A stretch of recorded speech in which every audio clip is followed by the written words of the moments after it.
Damien Coleman and Cathal Hallinan kept that one up their sleeve, and Pádraig O'Connor, who would be known very much first and foremost as a forward, as an outfield player, he starts in goal. Elsewhere, Cillian O'Connor returns from suspension and wears 11, and the team's top scorer Stephen O'Malley wears number 14. That is the Ballintubber starting 15 that they're sending out this afternoon. As I mentioned, our match referee is Liam Devenny from the Ballina Stephenites Club, and Tom Carney alongside me on co-commentary this afternoon. We wish both teams the very best. So as you can hear, the Hollymount Garrymore Club are just taking care of the pre-match arrangements, and now we'll pause for our own Naveen.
So we're almost ready to go. As you can see, not a puff of breeze, no wind. That mist that has been hanging over Hollymount all morning continues to fall, and the team's heading into position. Ballintubber in their change strip, they'll wear white with red numbers, red shorts. Garrymore in their traditional red jerseys and white shorts. Tom Carney, a huge crowd and a phenomenal interest for obvious reasons. A massive interest in this one, Mike. There's permutations galore. We were trying to work it out ourselves, and if given the way that teams could end up level on points, on scores, on four, and it's going to get very complicated. There'll be all kinds of mathematics, but the big news, as you said, is the goalkeeper Pádraig O'Connor starting in goal for Ballintubber today. So away we go. Liam Devenny gets this third round Connacht Gold Mayo Senior Club Football Championship game underway. Ballintubber to play from right to left down towards the Ballinrobe, or indeed Garrymore to play from right to left, I beg your pardon, as Liam Devenny blows his whistle for the first time and awards the free to Ballintubber. Going to take a little bit of getting used to seeing Ballintubber playing in white today. Garrymore obviously won the coin toss. They get to keep their colours as that ball is pumped into the corner. First delivery for Stephen O'Malley to try and get onto, being picked up by Colin Commons in the early stages. He scored 3 points already in the championship, Colin Commons, as Ballintubber recycle the ball and hold possession. We're expecting this game, especially in the early stages, to be cagey, as both teams just try to figure each other out. Ballintubber, well, they're in the box seat coming in with 2 wins from 2, sitting on top of the group, but they know they cannot afford to slip up here at the same time if they want to guarantee their ticket into the quarter-finals. Garrymore, how costly will that first round defeat to Belmullet prove to be? Pipped by a point down in Tala 4 weeks ago. Maybe it will turn out to be a blessing in disguise in the long run. Maybe it will come back to bite them, as Gary Loftus crosses the 45-metre line and Ballintubber hold possession and continue to play keep ball. Jason Gibbons, outstanding in the first round win over the Neil, to Brian Murphy, and now the joint captain Alan Plunkett, one of those players in action for Ballintubber today with 5 senior championship medals. Well, we've played nearly 2 minutes, and Garrymore continuing to shadow Ballintubber and trying to be patient. Interesting to see the matchups there, Mike. Just in the opening few minutes, it looks like Caelan Crowe is picking up Cillian O'Connor. Alan Plunkett has Kieran McGrath for company. Midfield, there seems to be a bit of rotation going on at the moment. Gary Golden is close to Jason Gibbons, so it'll be interesting to see what way those matchups will develop throughout the game. I also see Pádraig O'Connor making himself comfortable about 45 metres out from the Ballintubber goal. we can only assume Porrick has been picked to start in goal because of how Ballintubber want to play the game today. Made a name for himself as a forward with the Mayo minors and under 21s. Also played in the forward line when Ballintubber were winning Moncler Cups. But our research, which we carried out in the 2 minutes before the throw-in, tell us that he has played in goal for the Gardaí in the inter-firms competitions in the Sigerson Cup, I think, as well, back in the day. So he has some experience, and I'm sure he stood in goal out the back lawn a few times with Rory, Diarmuid and Killian. He's had plenty of practice with those in his backyard, but his ability between the sticks is limited in the senior championship. Well, irony of ironies, for all that possession football, Ballintubber have lost the ball, nothing to show for it. 3 minutes in here in Hollymount, and a chance finally for Garrymore to show what they can do going forward. Shane Nally to Gary Golden, the midfield partners. Back to Nally. He was winding up, I think, for a shot. It works out as a pass towards Aaron Hughes. Slips it back to Mark Gibbons. Very accurate against the kneel. Here's Darren Quinn, who has been kicking scores from everywhere and anywhere over the last few weeks. This one drops in around the edge of the square, and Jason Gibbons, towering above Cathal Slattery, just takes it down at his leisure, and Ballintubber move that ball clear over to the far side of the field to snuff out that Garrymore attack. Drizzle continuing to fall. Huge crowd here in Hollymount. They have travelled from near and far to watch this repeat of the 1969 County Intermediate Final, and mention of that game we'll get to see some of the surviving members of that Garrymore team at half time here in Hollymount. Wonderful initiative that's been organised by Patsy Welsh and the local Hollymount Garrymore GA club to honour those heroes of 69, and all of them that are here today right now glued to Porrick O'Connor. Here he goes, stretching his legs. He was a selector with Lewisburg last year, has come back out of retirement to do his bit for the club this season, and standing between the sticks here in Hollymount. Ball played in over the top towards Stephen O'Malley, just bounced over him. Back to mind the house goes Jamie Oates, goal scorer against the Neil 2 weeks ago, and that attack broken up as well. 4.5 minutes gone, not a whole lot for the crowd to get excited about yet, Tom. Not at the moment. And conditions, the pitch itself is in great condition. It's the drizzle sitting on the surface where the players, as you can see, are slipping there. There may be changes of footwear at half-time as a long ball's delivered in there towards Killian. Diarmuid to Killian, the old 1-2. Killian O'Connor waits for the run of Stephen O'Malley. They call him Bales. There wouldn't be a whole lot of need for Bales O'Malley today, I can tell you, in the day job, as he shoots across the face of goal and wide. Well, it's a first shot at goal, a first shot in anger from Ballintubber, and a first chance to see Killian O'Connor get his hands on the ball after sitting out the second round win over Belmullet. I can only imagine how revved up and fired up he is for this third round game. But as we expected, Tom, the matchups have gone more or less along expected lines, and when teams are out of possession, you can see them funneling back into their own half to block it up and clog it up. Absolutely. The handling at the moment has been disappointing from both sides, even though all the players have the gloves on. But it's the way the Garrymore now are going to approach this attack. Are they going to try and draw out the Ballintubber defence and play early ball inside Cathal Slattery? We see the Aaron Hughes is the target man inside as they're trying to break through the line here at the moment. Darren Quinn back to Gary Golden. Easy man to pick out in the crowd. Gary Golden smacks that down towards the town of Ballinrobe, and it sails over the bar. Well, what a way to break the deadlock. Big Gary Golden with his third point of the championship. He got away from Jason Gibbons. He hit it right on the sweet spot, and the outsiders, Garrymore, lead. Lovely sidestep, sold the dummy on the right, come back inside on his left boot, not known for shooting off his left, and then the ball sailed high over the black spot as Jason Gibbons has the ball in the middle of the field, and they're trying to counteract that to score from Garrymore. Jack Welsh clips it across to Brian Welsh. Very distinctive style, the Ballintubber number 5. He's under pressure here from Darren Quinn, who's snapping away at his heels. Here's Michael Plunkett. He's missed so much football through injury. Another man who's mad for road. It's flicked towards goal by Alan Plunkett, and Brian Linsky quick off the mark. His experience coming in very handy there. He read the danger signs, and he left his goal quickly to clear it away and give Gary some respite, but not for long. Here's Stephen O'Malley back off the post, might fall for Brian Welsh, and it does, and Brian Welsh makes no mistake with the rebound. Well, it took them 3 goals to finally get the score they came for. Sides are level thanks to Brian Welch. Yeah, good reply from Ballintubber. Less than a minute after going behind 1 point behind. But again, it was noticeable as soon as that score was taken, Ballintubber started driving up the field and are trying to find little alleys with inroads into the Garrymore defence, and Garrymore need to be careful. That's the second kick out in a row they've lost. Possession secured by Ballintubber. Jason Gibbons, so influential. He is the man that makes Ballintubber tick. The 34-year-old number 8 comes from the village of Annie's, not so far away actually from the pitch here in Hollymount, as a lapse in concentration sees Ballintubber cough off possession. Won back by Jamie Oates initially, but it's not a day for taking too much out of the ball. It's not a day for taking that extra touch, especially with Diarmuid O'Connor around, and he manages to win that ball back, pumps it in quickly towards Stephen O'Malley again, the target man in the full forward line. O'Malley over his shoulder and over the bar. Well, he's been red hot in this championship over the last few weeks, Stephen O'Malley. That's his 9th point in just over 2 games, and it puts Ballintubber back in front. It does indeed, even with the sweeper. When Ballintubber are out of possession of the ball, they're pulling back Finian Burke, holding Finian Burke as a sweeper. And the Hessian, when Ballintubber are on the attack, is dropping as a sweeper for Garrymore.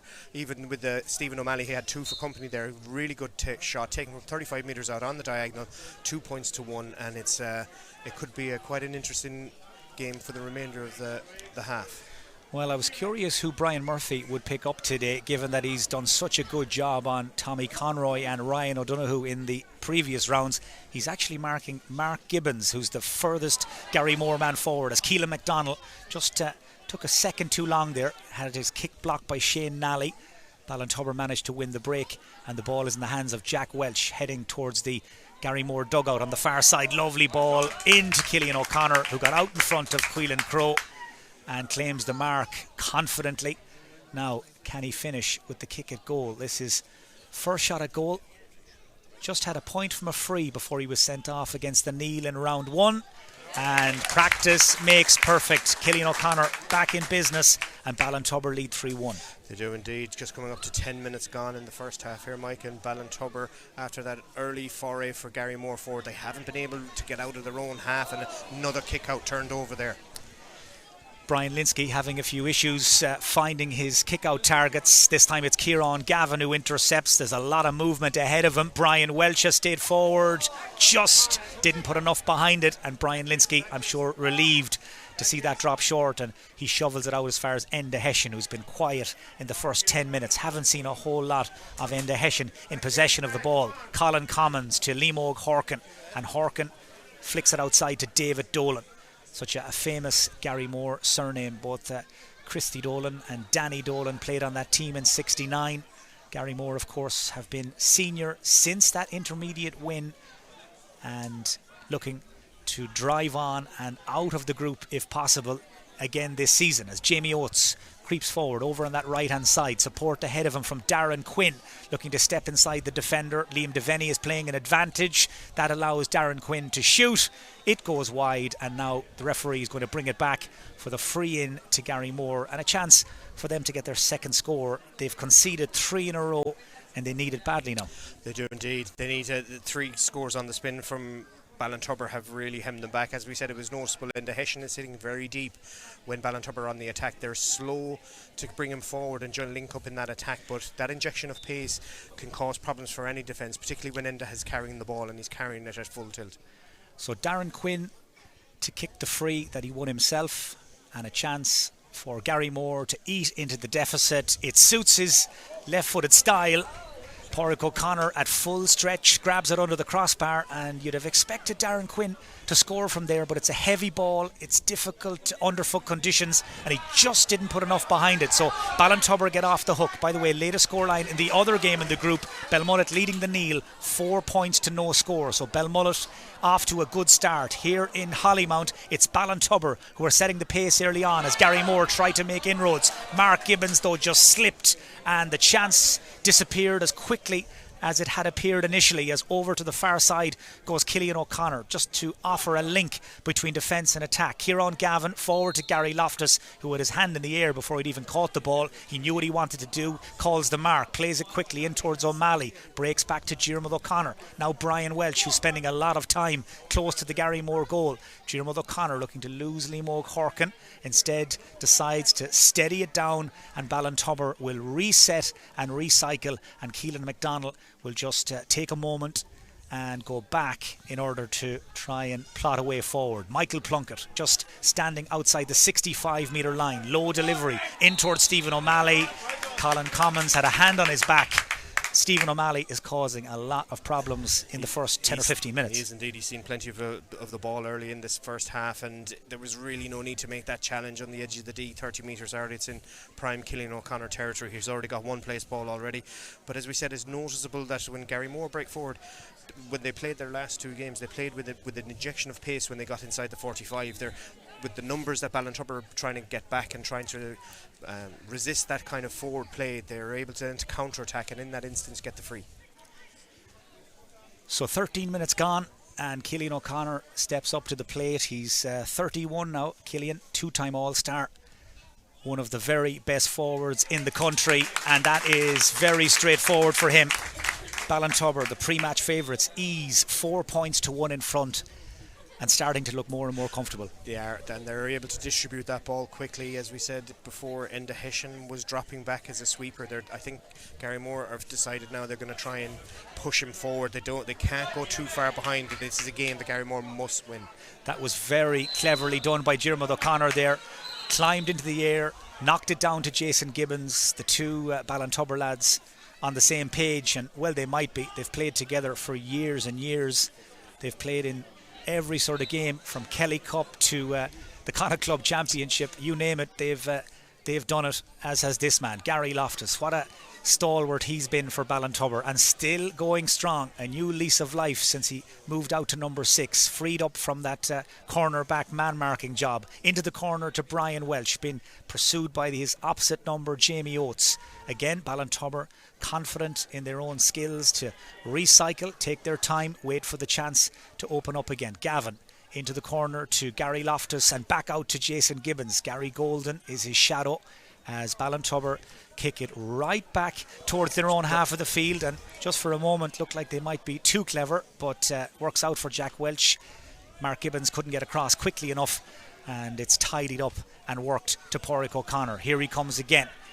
Right now nobody within 55 metres of the Ballintubber goal, as Brian Murphy thought about playing that ball down the right hand side. That avenue though was closed off to him. Instead he has to recycle it back to Finian Burke, and he'll go all the way across to Jack Welch again. Ballintubber looking to maintain their unbeaten start to this year's championship. They've won 5 county senior titles since they won the intermediate championship in 2007. Really haven't looked back since they came to the top table of Mayo club football, and currently just in a period of some transition, trying to bring through some new players under their new management of Damien Coleman and Cathal Hallinan. That's a free against Ballintubber, held on too long, penalised by Liam Devaney, and a chance now for Garrymore to play on the break. Aaron Hughes to Liam Horkin, dynamic left half back, former Mayo minor captain, into Enda Hessian. They would have played schools football together with St Coleman's College in Claremorris. Quillan Crowe, while now since he was in school, gives it to Cathal Slattery, the man who went to Ballinrobe Community School, won his All-Ireland in Croke Park. He's a really, really good forward when he's on song, and Cathal Slattery cuts through to kick Garrymore's first point since the 6th minute of this game. 10 minutes without a score. That run ended by that really good effort from Cathal Slattery. It's very noticeable here as well. Liam Horkin was able to gamble up on the left-hand side here. Diarmuid O'Connor and himself have a very tactical battle going on. Diarmuid O'Connor, when Ballintubber in possession of the ball, is hugging this near touchline in the stand here as Garrymore turn over that kick out and they're driving forward. We're into the second quarter at St Coleman's Park in Hollymount. Everything really, really well organised here today, by the way. Stewards on duty all around the ground. The local shop is up and running here at the back of the stand as well, and big plans Hollymount Garrymore with big plans to develop their facilities in the coming years. As on the attack on the far side go Garrymore. Cathal Slattery was trying to slip, I think it was Queelan Crowe, through the gap there. Pass didn't stick, and now a chance for Ballintubber to work their way out of defence. They're trying to break quickly, but Garrymore are making life difficult for them. They're attacking in packs. They're trying to close down the ball carrier. It's Brian Welsh, Jack Welsh, and eventually ball work back to Finian Burke, and Ballintubber just switched the point of attack as far as Jason Gibbons, who's sitting in on the edge of his own D. 50 or 60 yards of space in front of him on this right hand side. Instead he decides to use Cillian O'Connor. Queelan Crowe is expecting the pass to come. I think Queelan Crowe may have caught an arm there, and he's just explaining, I think, to Liam Devaney that he was caught by Cillian O'Connor, but that was trumped by the foul on Cillian. Cillian is injured here. He's straight away. He's not one for staying down once he gets his free. It's going to be interesting to see what happens here. But it was noticeable there that when Cillian got the ball, they slugged him in. The referee wasn't happy. It's going to be a yellow card for, I think. Yeah, Mark Gibbons has got a yellow, involved. but I have to say I have some sympathy for Queelan Crowe here, because he got the initial belt, and I think he's just saying to Liam Devaney there's no talk at all about that one. But Mark Gibbons did go in hard on Cillian O'Connor, and he has injured him in the process. Ballintubber will have a free, and that just gives everybody a chance to assess where things stand here. As you can see on the scoreboard, it's double scores, and Ballintubber full value for that 2-point lead. In fact, if anything, should be further ahead. Should be further ahead, yeah. And to be fair, there's a lot of opportunities that are going to come their way as the game gets a little bit stretched. Garrymore know they have to try and get a result here today as the gaps open up. Ballintubber have the firepower to expose that, as is a great ball delivered inside. Yeah, Plunkett looking for Stephen O'Malley. They've had so much possession, Ballintubber, in this first 19 minutes of play. Just 2 points in front though, and it's one of those days when you get the feeling it won't take a huge score to win this game. Conditions more akin to a February or March morning in the O'Mara Cup here in Hollymount, not to mind the third round of the club championship in mid-September. Ball lost by Garrymore, won back by Keelan McDonald. He's going to shoot, he's under pressure, and Enda Hessian's pressure pays off. That's well wide of the target. They haven't been shooting the lights out really. Ballintubber in the last few weeks put 112 on the board against the Neil, 13 points up against Belmullet. It was more than enough to win both games, but they haven't been firing on all cylinders. But of course Cillian O'Connor back in the forward line today, and that will help in a big way. Kick out from Linsky towards Golden, broken down again by a Ballintubber hand and won by Finian Burke, who gives it to Jason Gibbons. Ballintubber well on top around the middle of the field, and it's giving them a real platform. It is indeed, and it's given them an opportunity to break from that half back line. Garrymore then are following their numbers back, trying to get their matchups right. They're very conscious, very tight and compact. Garrymore, to be fair, are being very disciplined in their defending in the last couple of minutes after giving away a couple of soft frees to give Ballintubber that 2-point advantage as a turnover. That pass towards Kieran Gavin was touched away by David Dolan, and then in the follow-up Kieran Gavin's been caught and the referee wants a word. Well, it's that sort of a day. Once the ball goes to the floor and 2 or 3 players come in, there is always the potential for an injury. Now, that free has gone against Kieran Gavin. Slide and tackle out, actually.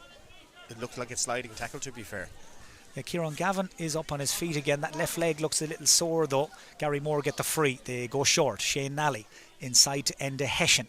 A couple of players making half-hearted moves to the right and left, but nothing to write home about. So Colin Commons will hold the ball. Everyone is covered though ahead of him, and Diarmuid O'Connor is sitting in as the sweeper in front of Aaron Hughes. So there's not a whole lot on in terms of going making his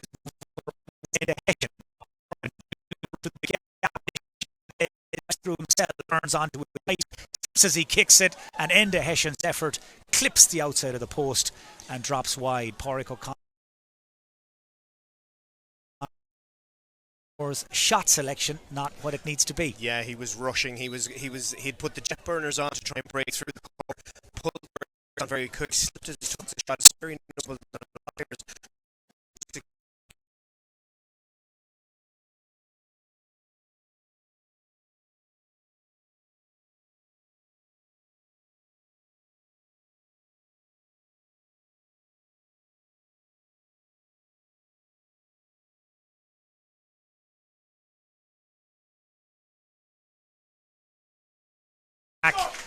but held on too long, I think. Use it or lose it, says Liam Devaney. Free goes against Ballintubber. Yeah, it was a borderline, but it was good. As we said, the Garrymore defence is getting a little bit more to grips with this full forward line of Ballintubbers, and they're able to just halt the last two attacks.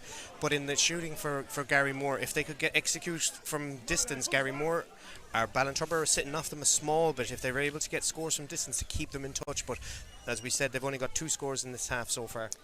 Well, there's no wind advantage or anything like that, but Ballintubber haven't scored for 10 minutes now. Cillian O'Connor's free in the 13th minute, their last score on the board. Since then, we've seen Costa pop point on the run over. O'Connor goes back to his park, takes the return. Referee had blown the whistle in any event, and I think now he's going to. Well,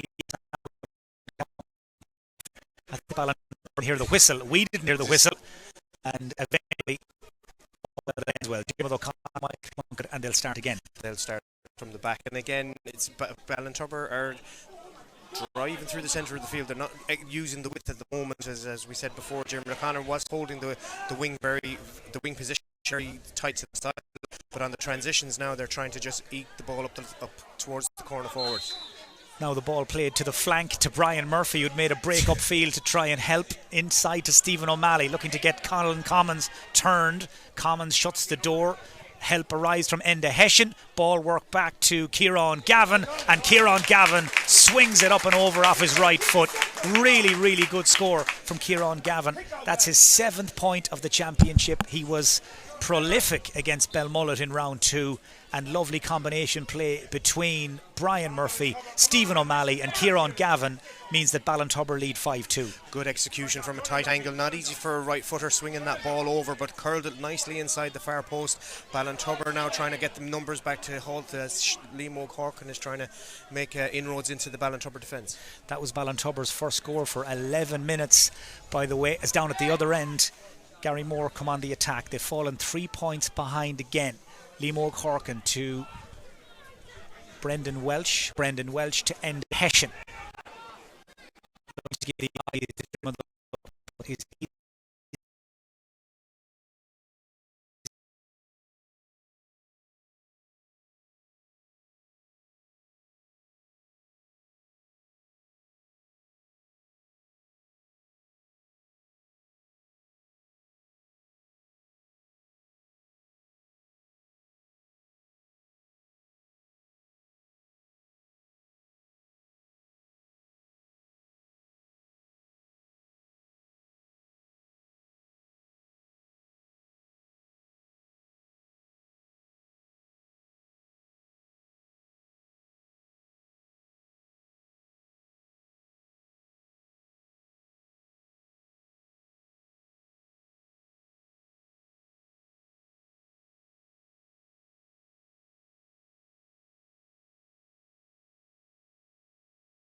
And there is that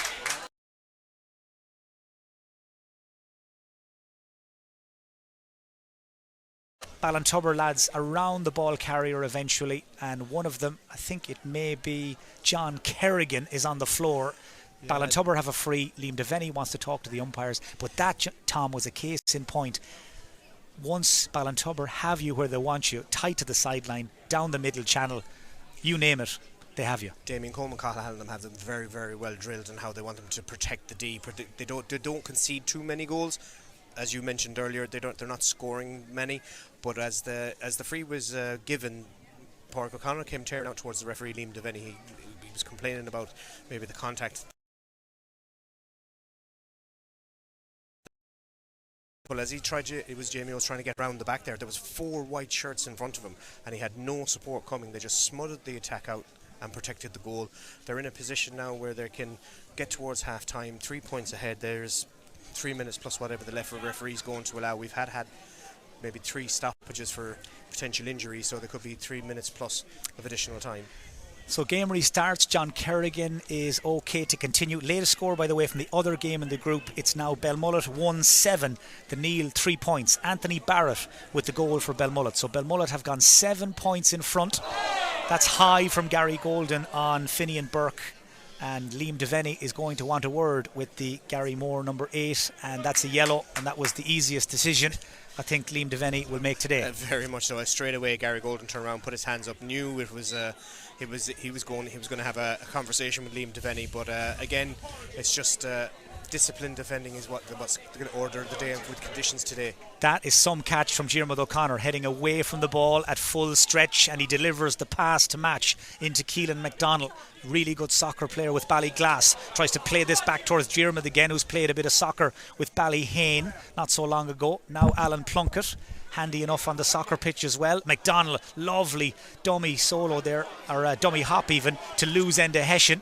Needs help now. It comes from Stephen O'Malley, as Garrymore tried to paint the Ballintubber men into the corner. It's McGrath who's after O'Malley, and Stephen O'Malley decides to move that ball on as quickly as he can towards Alan Plunkett. It's been a real war of attrition this first half. It's been low scoring. It's been extremely defensive when teams are trying to make inroads, as a free has been given to Ballintubber. There's a Garrymore man on the flat of his back on the 20-metre line, and Liam Devaney, I think, is going to have a word with his umpires. That looks like Liam O'Corkin. Yeah, we were following the play really well, but as we turned around, he was on the ground prostrate, and the Garrymore players around the referee were bringing something to his attention. I'm not entirely sure. Actually, it was Colin Commons who was down there, and whatever happened, it wasn't too serious, according to Liam Devaney. He's going to let the play continue.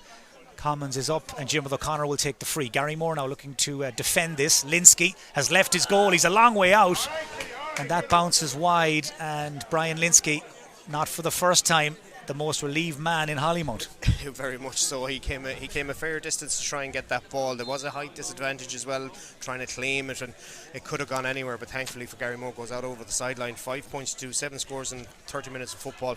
As you say, Garrymore haven't scored for a long time. They haven't scored since the 17th minute, and Ballintubber have won that kick out as well.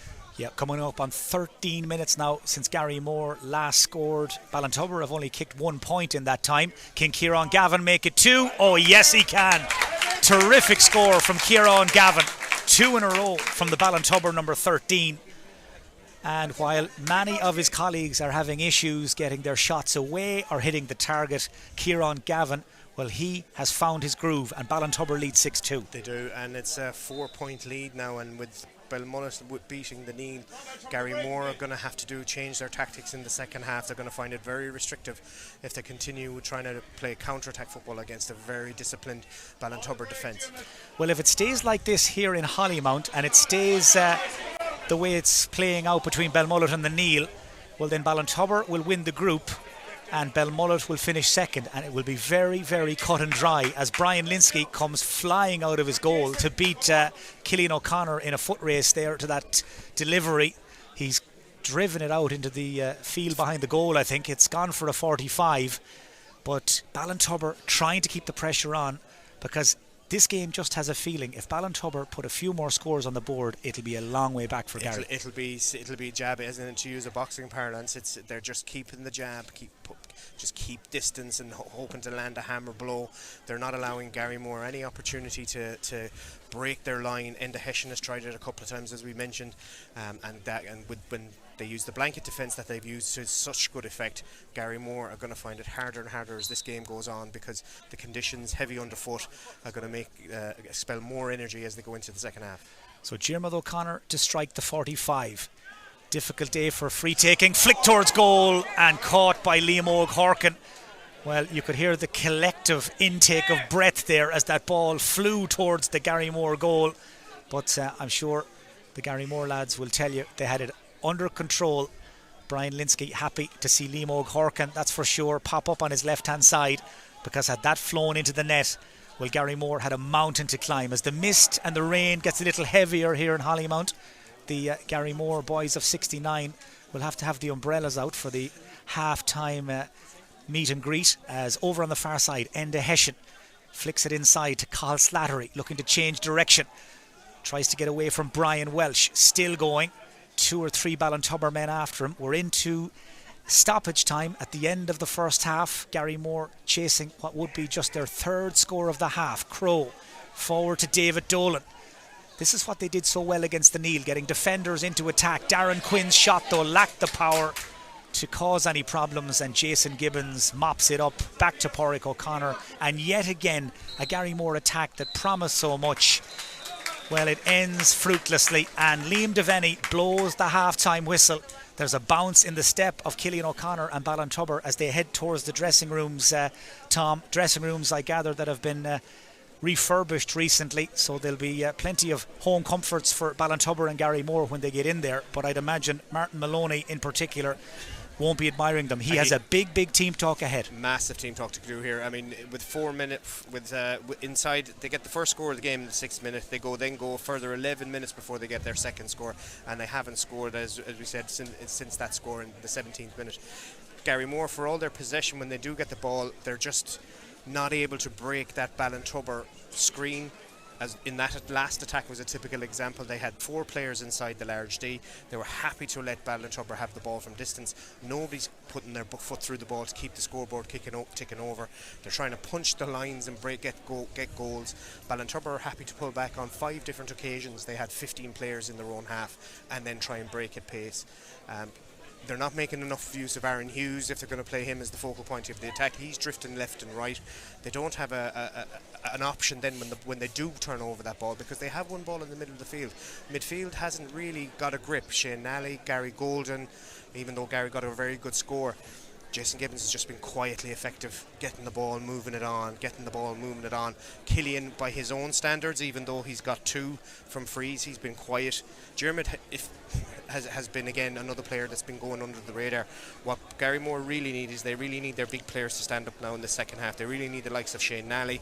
They need Kieran McGrath to start, is a natural leader. Caelan Crowe is busy with Cillian. So Darren Quinn, really, he's got an outlet on the wing either side.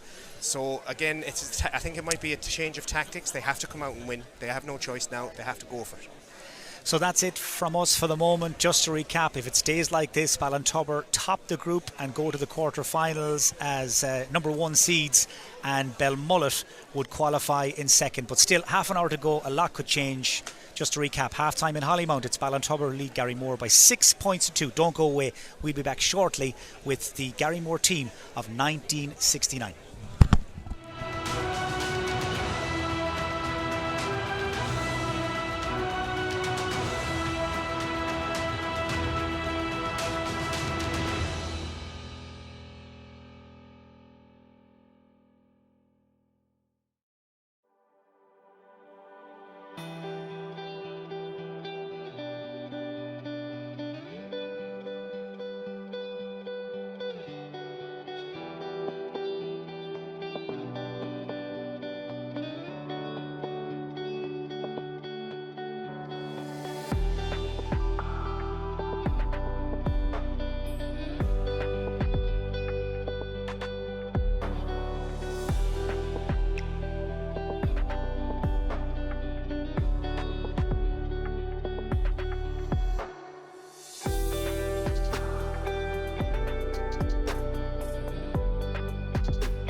Ballintubber in the final, and a wonderful initiative today by Patsy Welch and the Hollymount Garrymore GA Club to acknowledge and honour the heroes of 1969. So if you could please show your appreciation for the Garrymore County Champions of many moons ago. So we're going to introduce each player to the crowd one by one, and if we have time, we'll grab a quick word with one or two of them. We're joined today by the surviving members of that 69 team and a number of other players who couldn't be with us for one reason or another. We'll also mention them as we get to their positions. So first player to be mentioned is the team captain. He hailed from Farm Hill, described by his teammates as a wonderful leader, Mr. Brian Healy.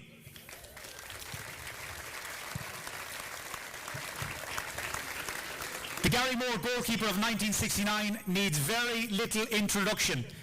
Six-time county senior championship medal winner, the great Matty Joe Connolly.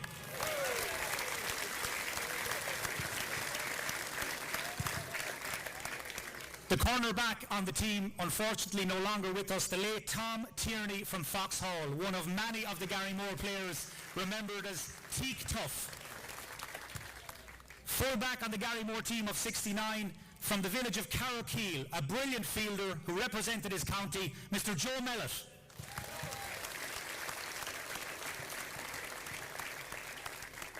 Left cornerback from the village of Bushfield, another man who played for Mayo in the 1960s, a wonderful all-rounder, it's Vincent Nally.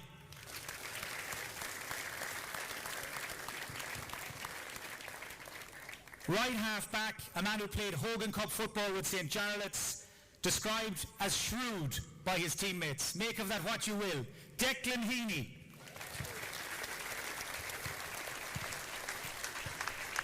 Centre half-back on the Garrymore team of 69 can't be with us today. Christy Dolan. Oh, he has made the journey. It's Christy Dolan from Boston.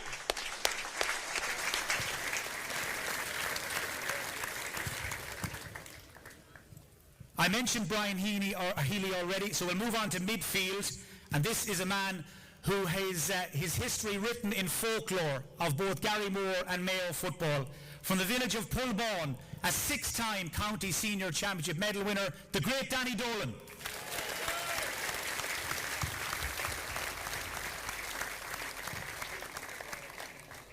Danny's midfield partner on that team is not with us this afternoon here in Hollymount, but we do send him this tribute. He was a terrific midfield powerhouse, recognised the length and breadth of the country as a wonderful rugby player. From Crossboyne, Jimmy Fitzgerald.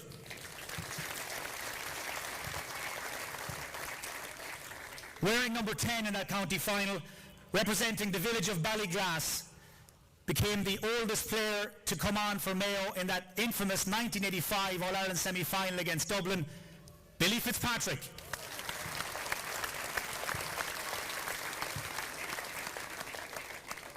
Now Billy's brother Martin can't be with us this afternoon, another who played county minor and senior football, extrememely talented and a Connacht Championship medal winner in 1967. The centre forward was Martin Fitzpatrick.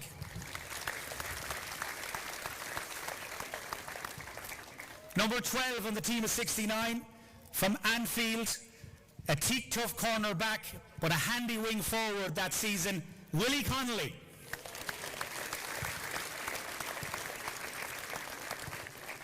Number 13, goal-getter, a star player with Summerhill College, Matty Welch.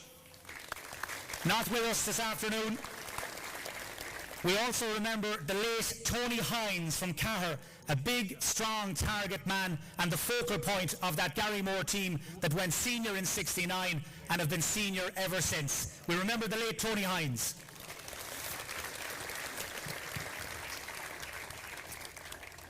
And another member of that team who has sadly passed away in the intervening years, from Foxhall, a crafty corner forwards, the late Walter Henry.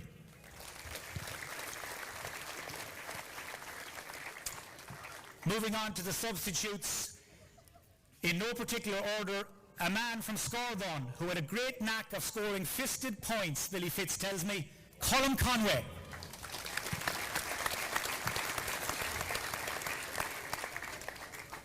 another member of the squad who has gone to their eternal reward, a brother of Matty Joe Connolly. That was the terrific halfback, Pa Connolly.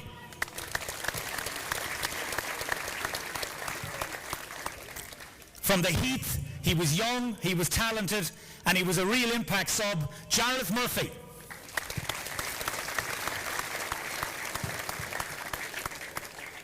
Next is a man who's described as the daddy of the team in '69, a junior winner in '61, from Ballindine, a serious handballer as well as a terrific footballer, Patsy Higgins.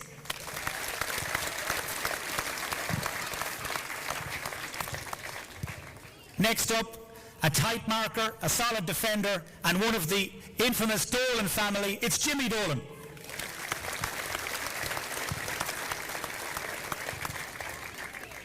He's described as uncompromising and hardy, Pádraig Dolan.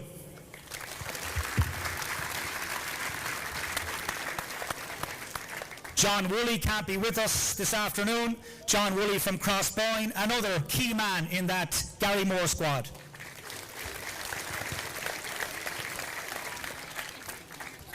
A good scoring forward, well known throughout the length and breadth of the county, from Farnhill, Jimmy Welch.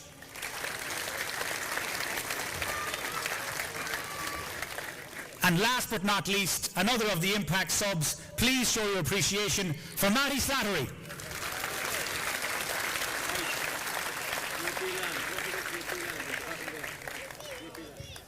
JP Lamb from Claremorris is also remembered today, has been a key man in that Garrymore group, and we remember the managers, the late Jim Mannion and Bertie McHugh also. So ladies and gentlemen, please show your appreciation for the Garrymore team, County Intermediate champions of 1969.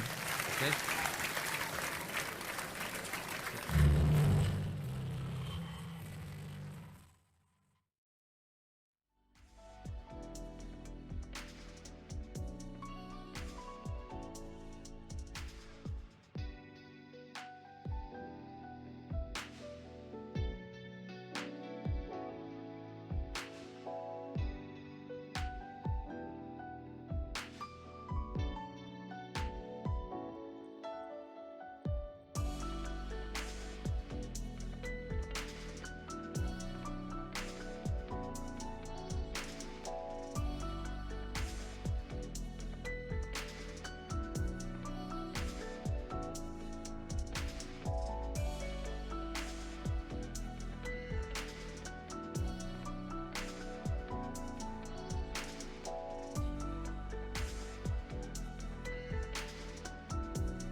Remembered and getting a rousing reception from the big crowd here at St. Coleman's Park as the second half gets underway. We'll just try and put a name or two on those Garrymore players that have been taken out in just a moment.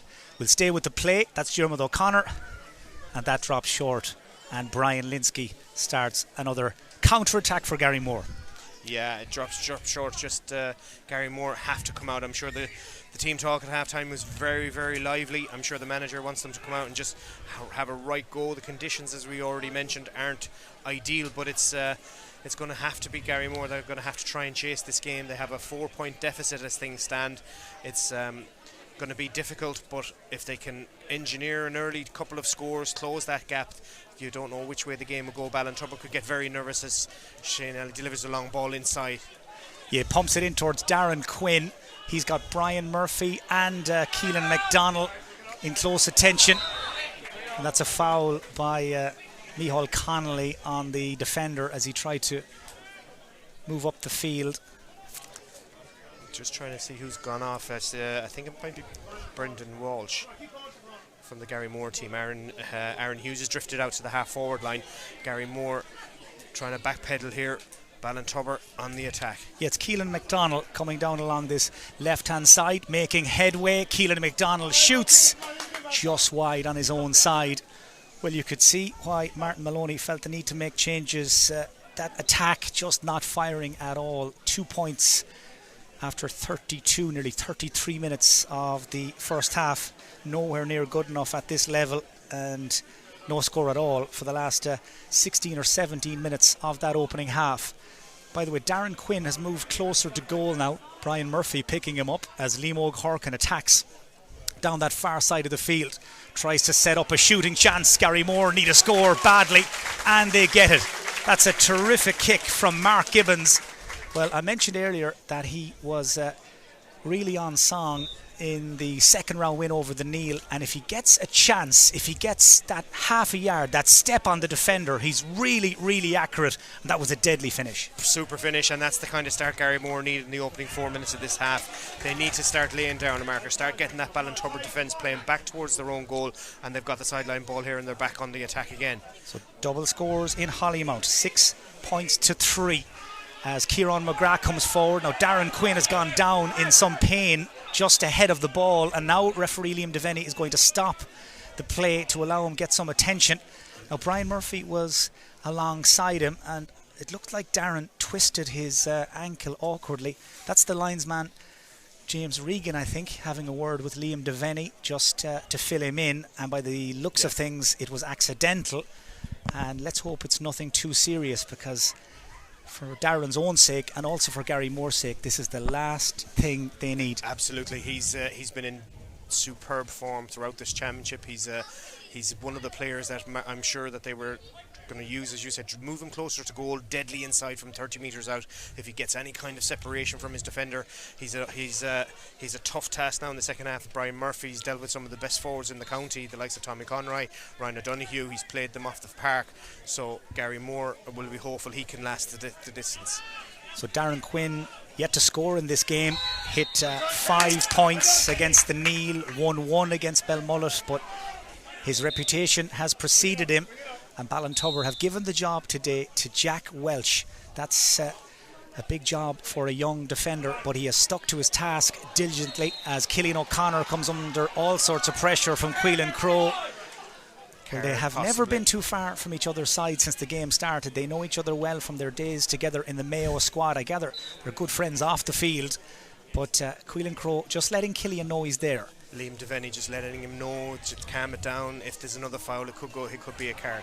Ball played into the heart of the Garrymore defence, dealt with by Colin Commons. He's left that short for Liam O'Horkin, and he needed the wheels he has to get there in front of Diarmuid O'Connor. He's a very quick player, Liam O'Horkin, and he covers the ground very impressively. Support outside here from Aaron Hughes, the big wing forward. Shane Nally thought about slipping the pass outside to Horkin. Instead he turns infield and brings Trevor Nally into the play. One of the half-time substitutes. Crowe knocking it in towards Gary Golden. It might break for Cathal Slattery. It just didn't. It broke just away from him, and Garrymore had numbers back to cover. One of them was the left corner back Finian Burke, who read it well, and Jason Gibbons, of course. Who else there to bring a sense of calm and a sense of confidence, and he will take his time over this free, as Cathal Slattery is just a little slow to get back to his feet, a little slow to get back into the game. Looks to be holding his left shoulder a little. Fell heavily as he went in after that ball, and now that's two of the Garrymore forward line carrying knocks. They can't afford to have either of those players lead the field at this stage. They've started this brightly this second half. Very tight marking. It's gone man for man. There's no sweeper in play at the moment, as Garrymore are going to have to push on and try and, as we said, get early scores. Well, certainly Brendan Welch is one of the Garrymore players who was replaced at half time. Just trying to figure who the second one is, as Pádraig O'Connor takes a couple of touches on the edge of the D, cheekily pops it over the head of Liam O'Horkin, away by Diarmuid O'Connor, and Ballintubber are out of their own half, and Jason Gibbons is trying to lose Shane Nally.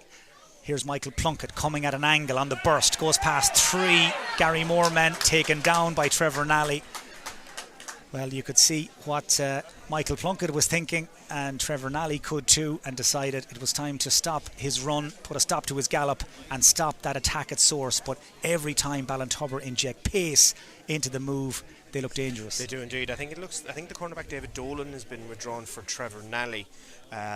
So they've reorganised their defensive. But Trevor, very experienced campaigner, knows exactly what he needs to do, playing at centre back, trying to just keep tabs on the Ballintubber defence. But Ballintubber with Killian O'Connor from 40-45 metres can be lethal from this range, as we know from Mayo.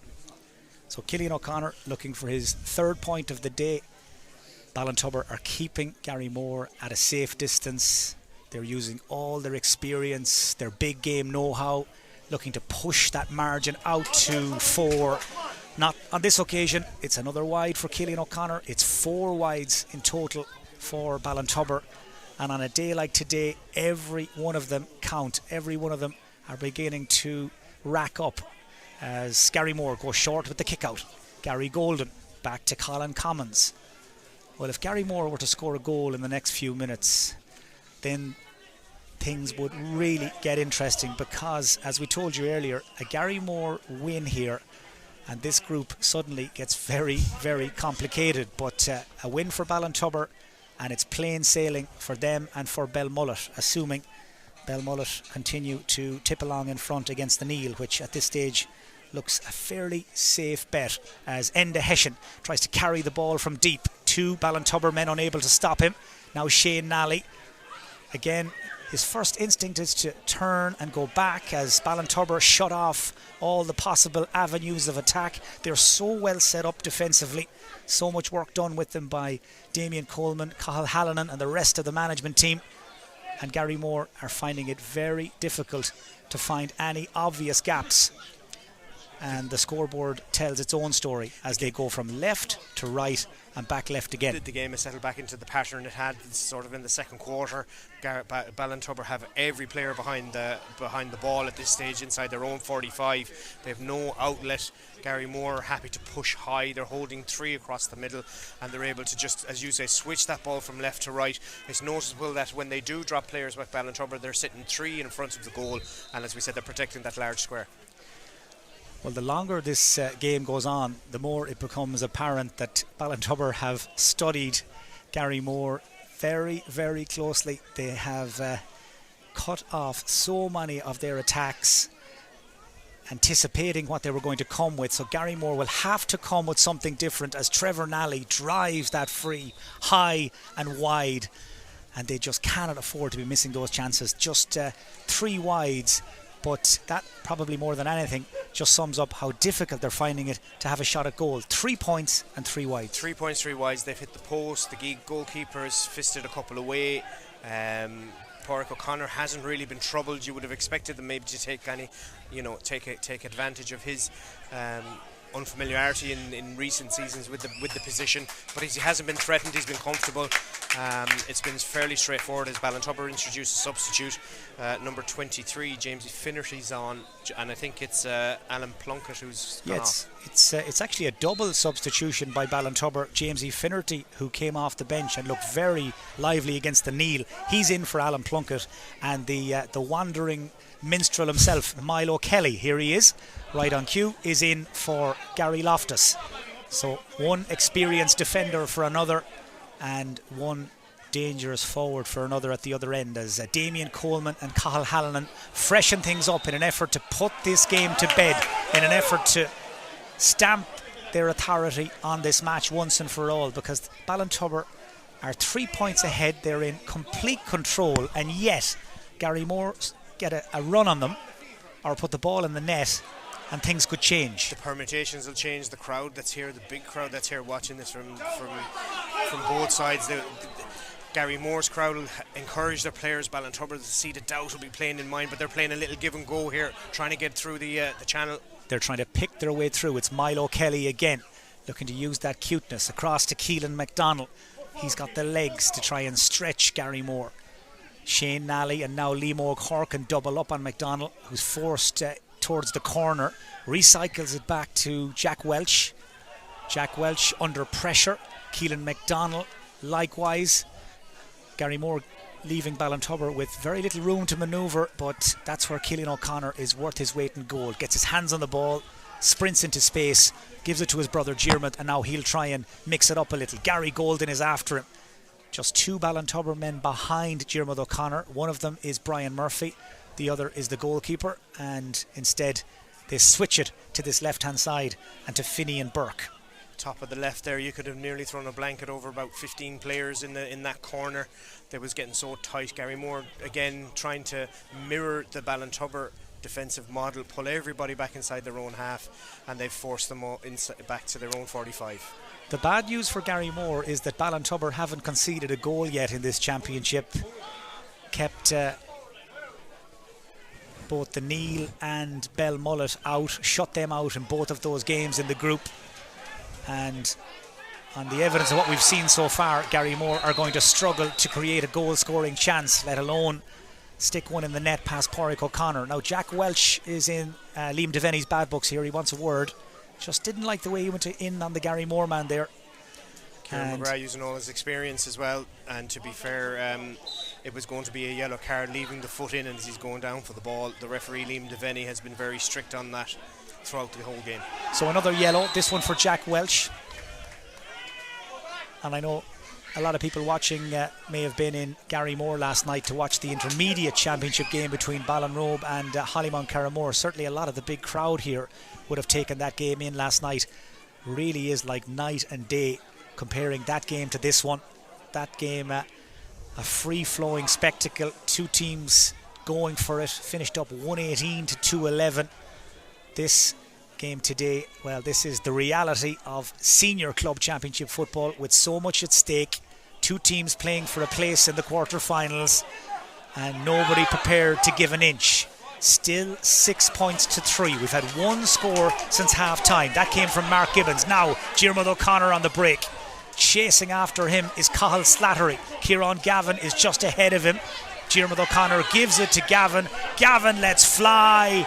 Oh, that was going to be worth waiting for. The umpires flagged it as a wide ball. Well, that looked over. We had a really, really good view of it here. I came in on the wind. The umpire was under the post. Well, I think Kieran Gavin has been denied a spectacular point. Absolutely, he brought it around with his left boot from the corner. It looked like it was going to be flagged by the umpire, but he decided to go no. From this angle here, it looked like it was for all the world like it was a score. And but Ballintubber denied their opening score of the second half. Not quite sure if the Hollymount Carramore budget stretches to Hawkeye, but it would have been handy, because it almost certainly would have judged that effort from Kieran Gavin to have been over the bar, would have pushed Ballintubber 4 in front, and it would have meant a lot of people from Ballintubber would be a lot more relaxed in the stand around us. As it is, it remains a 3-point game. Latest scoreline, by the way, from that other game in the group, it's now Belmullet 1-9, the Neil 5 points, Belmullet 7 points in front, and on their way to getting the win they need to go to the last 8. That's the 2021 county finalists. Here at St. Coleman's Park in Hollymount, it is still advantage Ballintubber, but you couldn't say they look comfortable. They certainly are far from home and hosed, and yet Garrymore just 1 point to show for their efforts in the last 25 minutes of football. Yeah, it's been disappointing, and the referee Liam Devaney is going into his notebook again. He's concerned by the over exuberance, shall we say, of the Ballintubber of the Garrymore defending. It's going to be, Mike, we're going to be approaching shortly the final quarter of this game, and Garrymore looks like they're warming up more subs. They're made another change, just looking to see who's off and on the far side. It looks like it's a wing forward. Yeah, Jamie Oates has been taken out by Martin Maloney and his backroom team. By the way, I rounded that figure down. I've just done the maths again. It's actually closer to 33 or 34 minutes that Garrymore have just scored a single point in. 1 point in over a half an hour's football from Garrymore, and Patrick Hessian, brother of Enda, is on to try and help in that regard. Here's Mark Gibbons. He's the one Garrymore forward who looks like he could do damage, and Mark Gibbons has taken on the responsibility and kicked another brilliant score. Well, he's their only scorer in the second half. He's the only man who looks like his eye is in, and all of a sudden it's 6 points to 4. 6 points to 4, and as we said, if Garrymore, we said that in the first half, if they can start taking their scores from range, start eating into that Ballintubber lead, it'll start, the nerves will start to set in. There'll be question marks put up about what Ballintubber can respond. Substitution on the Ballintubber side looks like it's Keelan McDonald being withdrawn. Just having a look to see who's been brought on. Well, I see a man sprinting in on the far side with a lovely clean jersey on him. It has to be him. Just waiting for him to turn so we can put a name on the number. But certainly it is Keelan McDonald who's been taken out, because this is far from a done deal for Ballintubber, that's for sure. And Damien Coleman and Cathal Halloran know it. Their lead is back to 2 points. Here is the substitute. It's Hugh Geraghty who's come in for Keelan McDonald. Ball turned over. Crucial turnover by Ballintubber. Jason Gibbons hunted down though by Enda Hessian. Gibbons in turn hunts down Hessian, but Gibbons fouled the Garrymore number 11 and Gary get the free. Well, they have a sniff now. They've got 2 points since half time. They've held Ballintubber scoreless, and I think they're beginning to realise time is against them, and this game is there for the taking. It is indeed, and it's slowly coming to them that Ballintubber haven't been able to put any score on the board in this second half, and if Garrymore can engineer 1 or 2 more chances that they can take, the Ballintubber management on the far side could start to get a little bit nervous about what's going on. But again, they're back in their defensive structure, but it's being breached this time. Here's Darren Quinn. We haven't seen him all day long. Darren Quinn, he's back in business, and so are Garrymore. They've hit 3 points without reply. They've drawn to within a single point of Ballintubber, and it's getting to the stage where all bets will very soon be off. Algebra and every kind of other permutation of mathematics may be needed to separate these teams, given what's going on with Belmullet and the Neil. But Darren Quinn, as we highlighted him, he needs to get more involved in this game. There was a doubt maybe he injured his ankle, as Gary Golden claims a super mark, but he's injured himself as he landed. He landed flat on his back as he fielded the ball. He looks in some discomfort, but he's been in the midfield area. Garrymore started to get a little bit more of a foothold. Jason Gibbons turning the ball over, given the free that led to that score from Quinn. There'll be serious conversations going on between Hanlon and his management team. No score in this opening quarter, third quarter. So we're into the final quarter here in Hollymount. The good news for me is that Tom will be crunching the numbers if we need to head down that particular road. Remember, a draw won't be enough for Garrymore. They need to win this game to have any chance of going to the quarterfinals. A draw would not be enough for them. A draw would do Ballintubber just fine. And I wonder if you offered Ballintubber a draw right now, would they take it? They would bite your arm off, I'm thinking, because as I said, they've started to assert themselves around the middle of the park.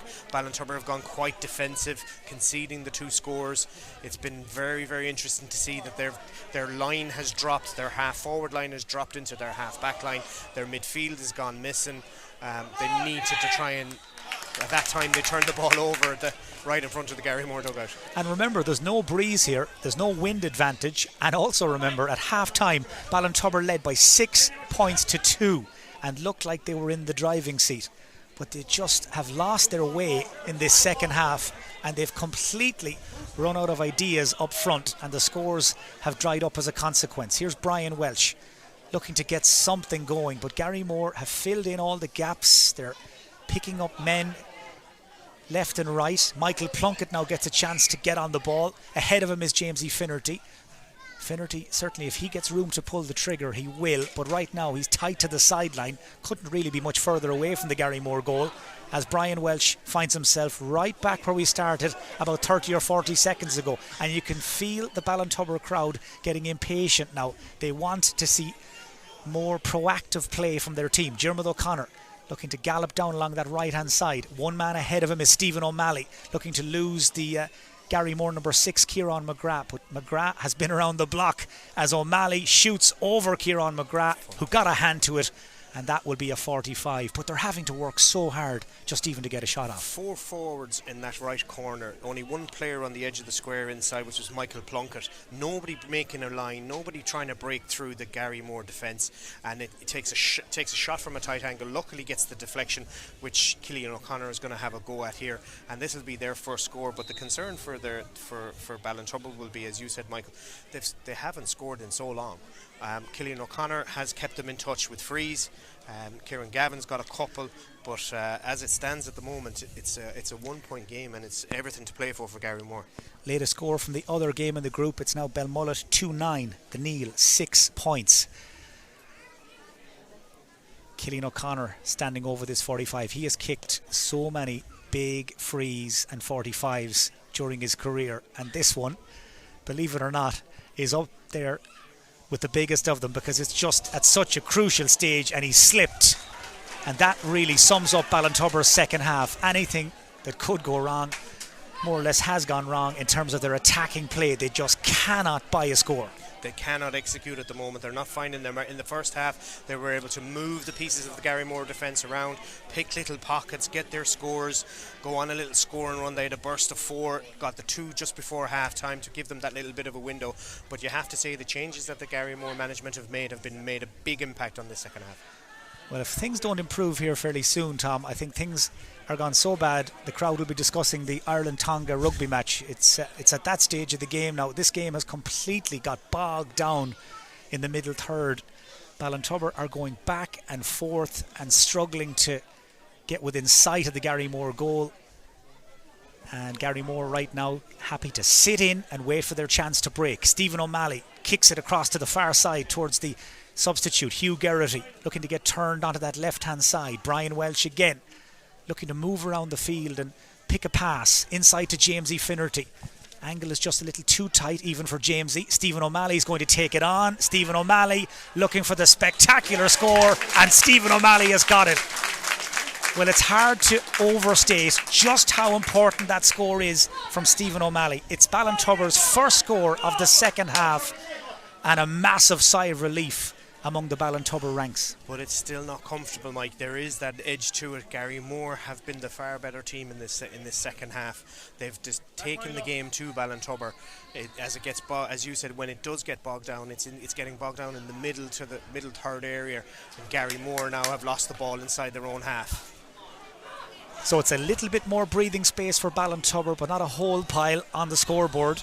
Fierce battle for possession on the floor. Patrick Hessian, Hugh Gerrity, who looks to have injured himself, and Hugh Gerrity is in some distress, just seemed to twist awkwardly as he went in for that challenge with Patrick Hessian. This will be a stoppage, and of course this will suit Ballintubber down to the ground. Absolutely, it'll eat into whatever minutes they have left on the field. The big thing that has been very noticeable is the lack of a plan B from Ballintubber. They have their plan A, counter-attack, get the ball in, but the likes of Jim O'Connor has been very, very quiet today. You can't, Michael Plunkett has been quietly effective inside. Stephen O'Malley's been the focal point. Cillian O'Connor's kept him in touch with place balls. Nobody's really stood out on the Ballintubber side, especially in the second half. Jason Gibbon was quietly effective in the first half, but Garrymore to a man have upped their levels, and they had to. It looks like they're getting ready to introduce another substitute. I think Justin Commons is warming up there on the far side. I think we're inside the last 10 minutes.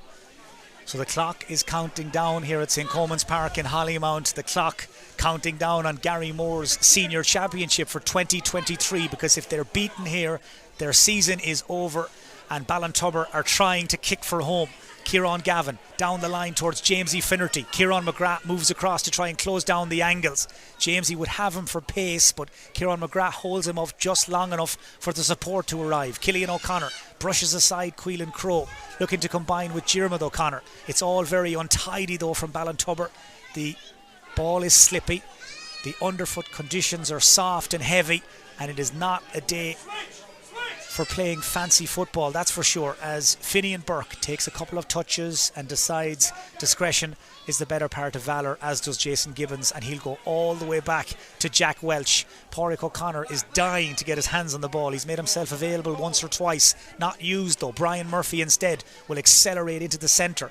Milo Kelly makes a dummy run, a decoy run. Michael Plunkett comes at an angle and leaves the ball behind.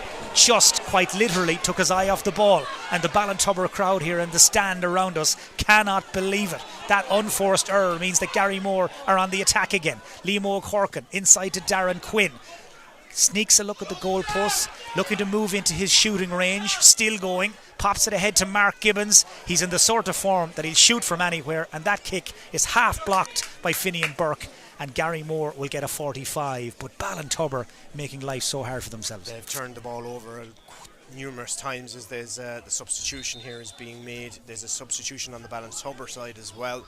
Looks like Justin Commons is coming in for Garrymore. Just waiting to see who's gone off. They've taken off Shane Nally.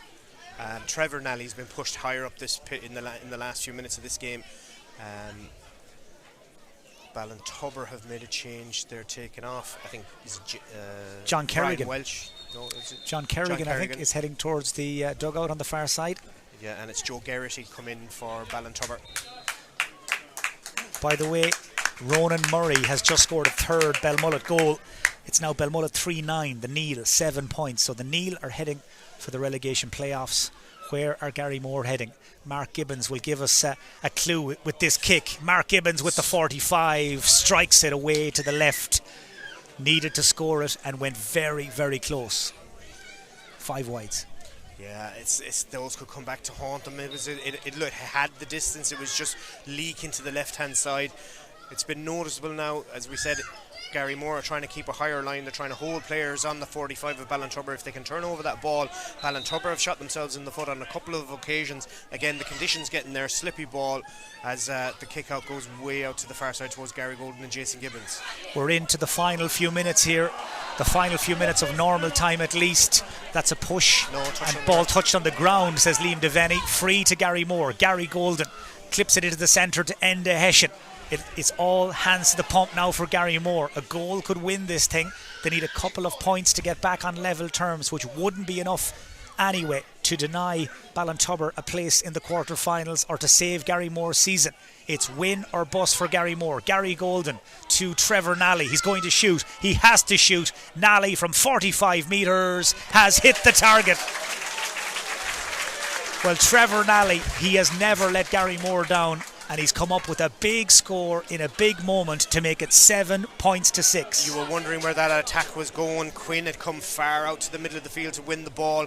He needs to be closer to it, but Trevor Nally rolled back the years from centre forward, 45 metres out, drops it over the crossbar to make this a one-score game as we're inside the last 5 minutes. That now means that Ballintubber have been outscored in this second half by 4 points to 1. They have completely gone into shutdown mode as Garrymore sees onto this breaking ball now. They're beginning to believe that this might be possible. Slattery to Trevor Nally, driving towards the crossbar. He needs support. It just didn't get there quickly enough. Ball breaks. It might still work out. The ball is shot towards goal by Justin Commons, but blocked away by a Ballintubber defender. And Justin Commons' chance is gone. The chance to level this game, heading towards stoppage time as Diarmuid O'Connor goes to cross the face of his own goal, and you will not read that in too many coaching manuals. You will not indeed, especially with Trevor Nally trying to close him down as Quinn goes high on a high tackle, but Trevor Nally put the brakes on. He turned expecting a player to come off his shoulder. There was no red shirt there. That's the second yellow card for Quinn. He's gone. Well, and this Garrymore is see the the last game out with 14 players. thing Garrymore needed. 2 bookings for Darren Quinn. They'll finish, as Tom said, the game with 14 players, and their top scorer will be in the dugout for the last few minutes when they need scores. So Garrymore are really going to have to do this the hard way now. Ballintubber are stumbling towards the finish line, stumbling towards the quarter-finals, but can they stay on their feet? They've just given the ball away again. The video review, assuming Ballintubber get the result they need here, will not make pleasant viewing during the week, that's for sure. Cathal Hallinan and Damien Coleman will have some harsh words to say ahead of the quarter-finals. That's if Ballintubber get there. Slattery to Hessian. back to Liam O'Corkin. Clock is against Garrymore now as Kieran McGrath gets his head up, decides to bring Colin Commons into play. Now Gary Golden, they're looking to work that shooting chance, and Ballintubber know it. They've brought everybody back except Killian O'Connor. Everybody else is behind the ball. Liam O'Corkin tackled high by Jamesy Finnerty. That's a Stonewall free, and it's a yellow for the Ballintubber substitute, Jamesy Finnerty. Ball is sprayed to Enda Hession. He's about 65 metres from the Ballintubber goal. Queelan Crowe. Now at this stage, the only player inside the Garrymore half is Brian Linsky, and you can almost see him down there itching to get upfield. Kieran McGrath to Liam O'Corkin, making the backdoor cut is Trevor Nally. Across came Kieran Gavin and Jason Gibbons, and between the two of them they managed to break up that Garrymore attack. Well, both Kieran Gavin and Jason Gibbons deserve a whole lot of credit. Absolutely. There was 2 occasions where Garrymore had the ball in the middle of the field, but there was nobody on the edge of the square to deliver the ball into. They need to get that ball into the scoring zone quicker. The clock is ticking. Ballintubber are going to try and keep possession of the ball, try and run it out, but they're playing a dangerous game by bringing Pádraig O'Connor high up the field again. 3-9 to 7 points. That's the state of play between Belmullet and the Neil. It couldn't be any different here in Hollymount. 1 point between the teams, clock in the red, and everybody watching Liam Devaney as Cathal Slattery takes the free quickly to Brian Linsky. It's all or nothing now for Garrymore. They surely have to try and create one goal-scoring chance against a team that haven't conceded a goal in Championship 2023. Pat Hession gives it to his brother Enda. Enda Hession into Kieran McGrath. Furthest men forward are Trevor Nally, Liam O'Corkin and Mark Gibbons. They are now the Garrymore full forward line as Kieran McGrath gives it outside to Queelan Crowe. Garrymore crowd encouraging him to drive forward. I can see some of the Garrymore team of 1969 imploring Trevor Nally to get this in towards goal. Gary Golden. Garrymore have nobody within 20 metres of the Ballintubber goal. They are still circling the field right to left. They've dropped in now. Now Aaron Hughes has moved into the back post. Good spot. Enda Hession hugging that far sideline is Justin Commons as Hession tries to accelerate through a gap that closed very quickly. Here's coming in off the wing, one of the subs. It's Micheál Connolly. No way through. Ballintubber have that ring of steel around the D, and they are not prepared to let Garrymore advance. It's cat and mouse as Patrick Hession loses the ball. Killian O'Connor pulls on it. He's been fouled. He's won his free. And that just might be that. They have withstood the charge of the Light Brigade. Absolutely, I think. It was all hands to the pump there. Bearing in mind that Garrymore have been playing the last few minutes with only 14 players, Ballintubber pulled everybody back inside their own. As we said, they've protected that D so well. Garrymore know that they're going to have to come long. It looks like they're going to hold Gary Golden high up the field, hope for the turnover from this free in the middle of the park. Killian O'Connor is running the clock down, trying to eke out every second he can before the free is taken. As referee Liam Devaney says, let's get on with it. So Ballintubber just run down the clock. Killian is up and Killian is on the ball. Michael Plunkett picks him out. This is where Ballintubber now will play keep ball surely, do nothing rash, maybe try and even put the game to bed once and for all at this late stage. Michael Plunkett to Stephen O'Malley. Of course he's going to shoot. He always shoots, and this time Stephen O'Malley scores. Stephen O'Malley with only the second point of this second half for Ballintubber. He got the first one in the earlier on, but Ballintubber already are falling numbers back, trying to stop Garrymore building. Yeah, what we hold, say Ballintubber at this stage in the game.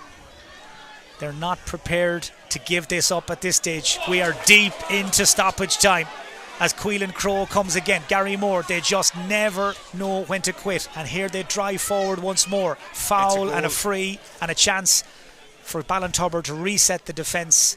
Again, that was a clever tactical foul. It's using all their experience. The referee is getting in around the square because he wants to see he just wants to make sure nobody's in the square. Should there be a goal, he wants to make sure he's in the right place to see any infringements.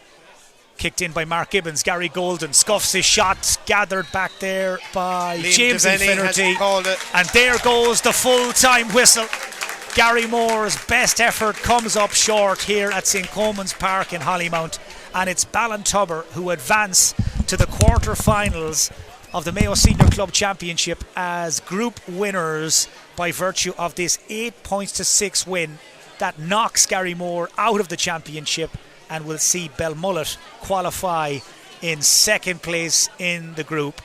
Well, what a dramatic finish to a game that kept everybody on the edge of their seats right to the very end. It was not a classic, far from it.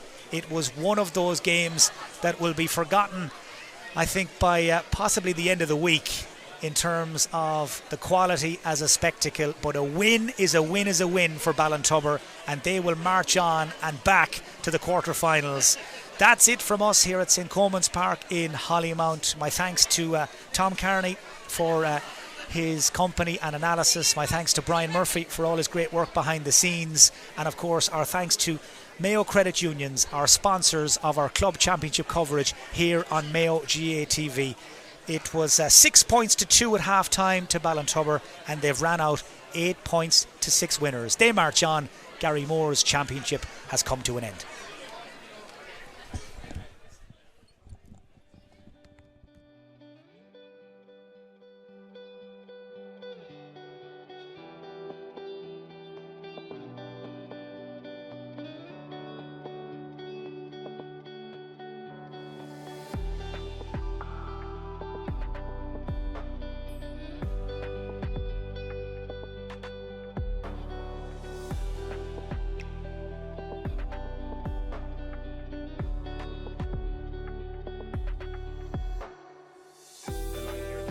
Darren Quinn back to Gary Golden.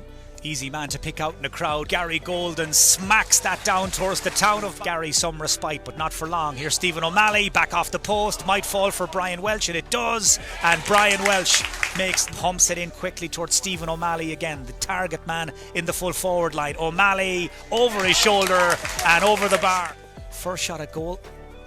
Just had a point from a free before he was sent off against the Neil in round one. And steps up to the plate. He's 31 now, Killian, two-time All-Star, one of the very best forwards in the country. While now since he was in school, gives it to Cathal Slattery, the man who went to Ballinrobe Community School, won his All-Ireland in Croke Park. He's a really Commons turned. Commons shuts the door. Help arrives from Enda Hessian. Ball work back to Kieran Gavin, and Garrymore last scored. Ballintubber have only kicked 1 point in that time. Can Kieran Gavin make it 2? Oh yes he can, as Liam O'Horkin attacks down that far side of the field, tries to set up a shooting chance. Garrymore need a score badly. Patrick Hessian, brother of Enda, is on to try and help in that regard. Here's Mark Gibbons. He's the one Garrymore forward who in their defensive structure, but it's being breached this time. Here's Darren Quinn. We haven't seen him all day long. Darren Quinn. Angle is just a little too tight even for Jamesy. Stephen O'Malley's going to take it on. Stephen O'Malley looking for the spectacular score, and to Trevor Nally. He's going to shoot. He has to shoot. Nally from 45 metres has hit the target. Game to bed once and for all at this late stage. Michael Plunkett to Stephen O'Malley. Of course he's going to shoot. He always shoots, and this time Mayo Senior Club Championship as group winners by virtue of this 8-6 win that knocks Garrymore out of the championship and will see Belmullet qualify in second place in the group. Well, what a